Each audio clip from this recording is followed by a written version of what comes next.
Hello, chess friends. This is International Master Valeri Lilov.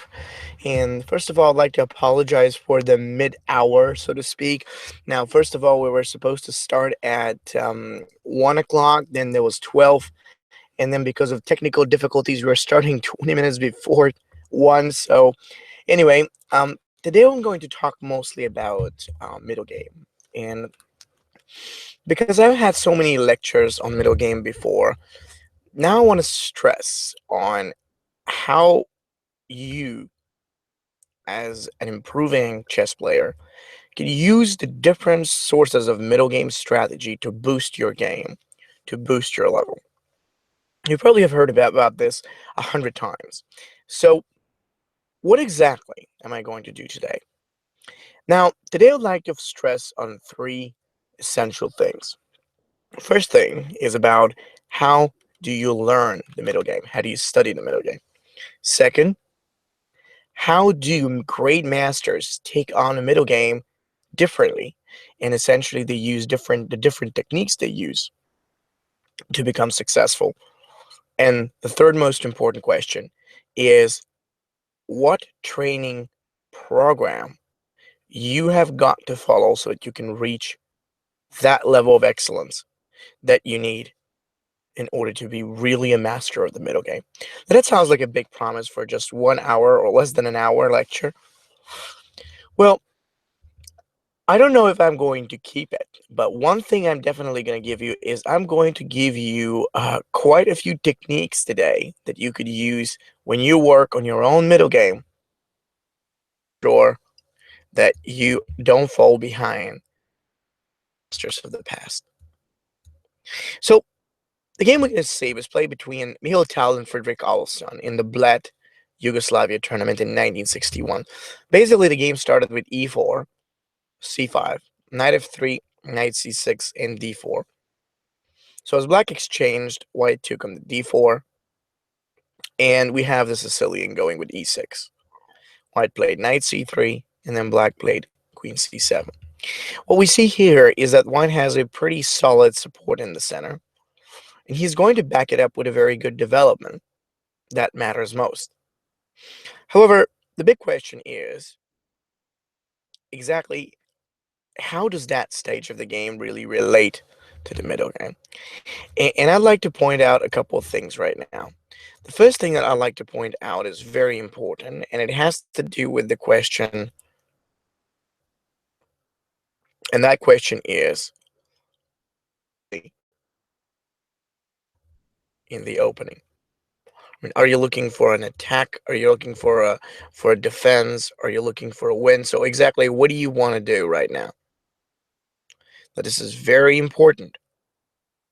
The most important thing that you would like to do is to think about how do you make your opening to connect to the middle game in the best way possible. This means you have to prepare your middle game in the opening. Now, of course, the right question is, all right, so that's good, but how do I do that? There are two ways, only two ways. First way is when you really set your pieces up in good positions, active places. And then second way is when you use the right pawn structure. In fact, I would say that the second thing very close relates to this to the first. So if you want to have good pieces, you often need to have a good pawn structure and the other way around. Which is the reason why after bishop e3, white played a3. And even though many would consider this to be a fairly passive move, Tal knew that before any attack actually gets started, the proper pawn structure and piece activity are the two key elements that must exist within our position. And then white took some space. f4. d6. Do you see now how very gradually white's pieces become the power that he needs to further support and back up abilities? Not only in relation to playing alongside castles and now also going with g4, g5, but also because of the possibilities will help white due to his fantastic command in the center. One of the brilliant ideas is that if you develop in time with having most of your pieces close to the middle, you can be very successful. But you have to do this, and you have to do this consistently. So now we are just progressing our development without any wish to launch some huge tactics. See, this is the kind of buildup that I actually cover in the most recent training DVD that that have been recently released by iChess. I'm talking a lot about the buildup and the setup. Now, if you take a look, you can actually see 12 hours of training on middle game on 50% off right below the link right below this video. I'm also going to post it on the chat. But it's very important to understand how the buildup works. How it does. Queen f3, bishop e7, and there comes bishop d3. It's a very gradual setup. Now, you might say that this is a positional game by Tal, but it's not. It really is not. You'll see. There's a very aggressive game. But what Tao really knew is that there's no way to make the attack unless you first and foremost get your pieces black castled and then white castled too. This promises to be a very boring game, but not with Tao. I mean, I want you to look at how every single piece of white in one way or another reflects another. So we actually have two pretty good looking knights. We got excellent pawns to control the middle. Have the potential possibility to launch our bishop and reach out for h7, and the opportunity to also open the other.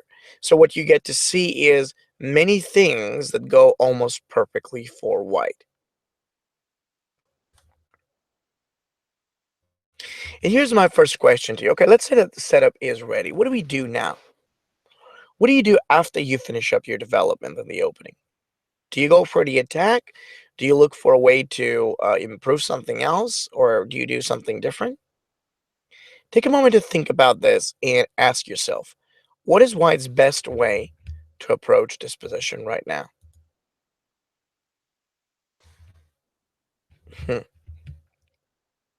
that is a great, great question. What should White do at this point? Does anybody have a suggestion?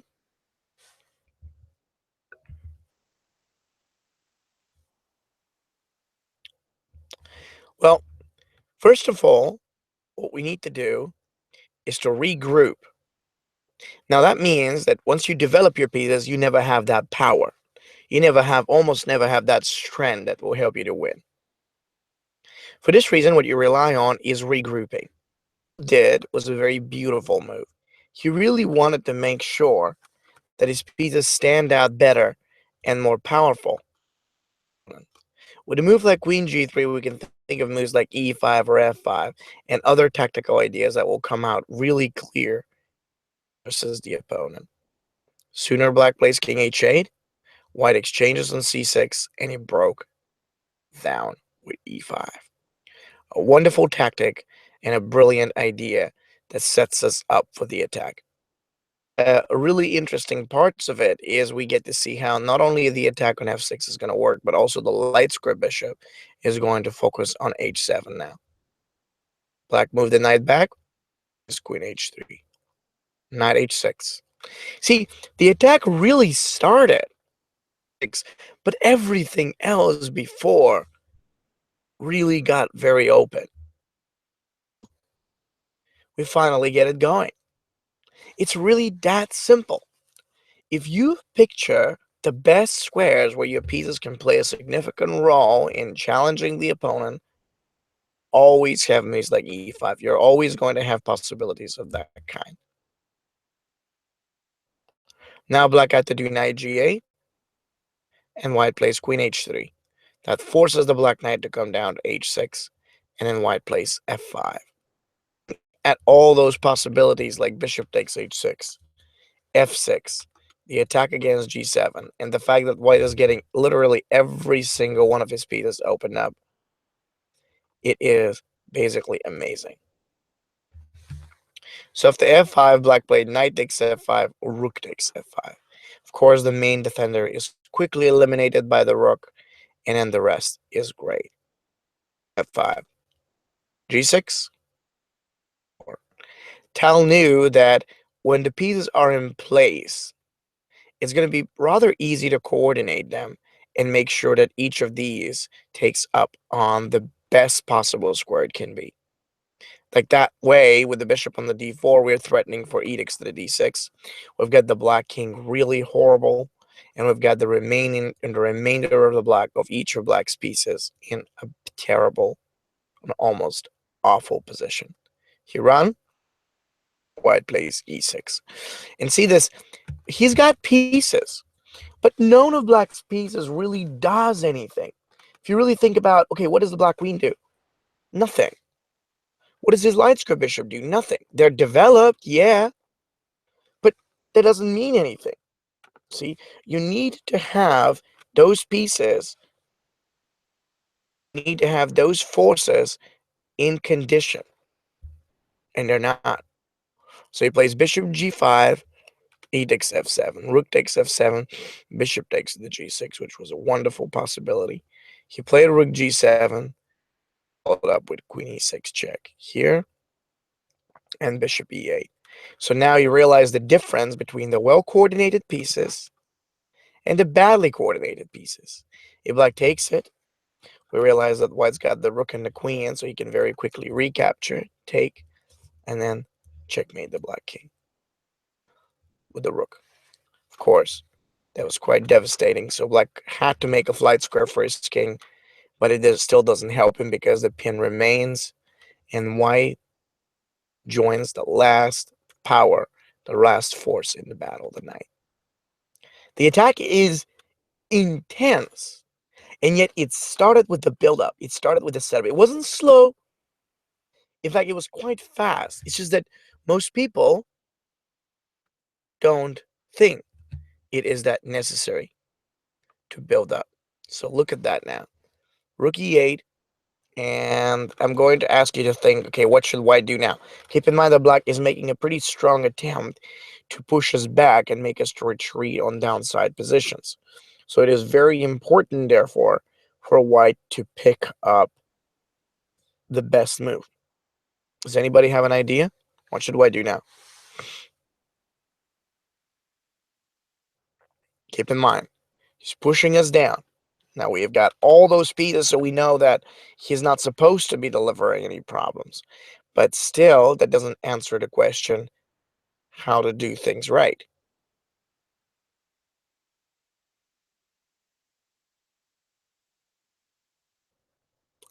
Well, all that white needed was queen g6. Simple, to the point, attacks g7, and now we got h4 to drive away the dark square bishop 2. Queen d5, exchange, takes, queen takes d6.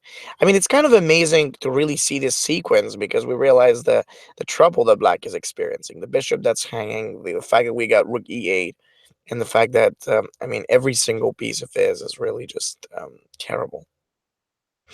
After b3, he resigned. But what I think you could really learn overall is just how efficient the development started. So the promise I gave you with this game is that I'm going to teach you how to learn that.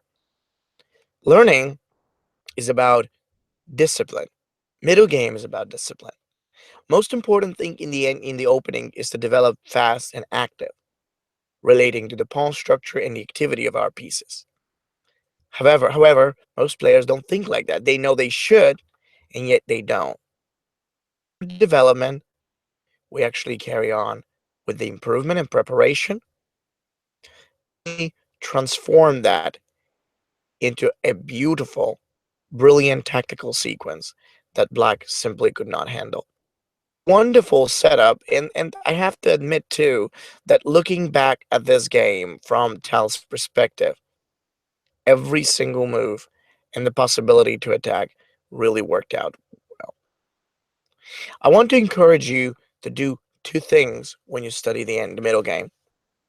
First thing, make sure that every middle game position that you study, you try to break down to three simple techniques: development, improvement, and attack. That means, how do you set the pieces, how do you connect them, and how do you create a weakness? What about this game is how I created the weakness. Once you already had the pieces in place, it was very easy to see that the best lineup will be around the king side. So e5 made sense. Another important point is to actually try and be disciplined about consistency. Consistent. They see something else and they jump with that. Be consistent. Most important thing, what I love about this game is it shows the biggest idea of a successful attack. The attack is the highest concept in the middle game. You always want to attack. You always want to do something to challenge him. But above all else, what you want to do is create pressure. That's what White did in this game, and it was very successful. So I'd like to thank you for joining me tonight about the short session and the fact that I had to start a little later. It was because of problems with the Google Hangout. That's actually the YouTube broadcast tool that I'm using, that everybody's using. It didn't work on my computer, so I had to emergently look for another computer. In any case, thank you all for joining, and I'll speak to you next Saturday, 12 o'clock or 1.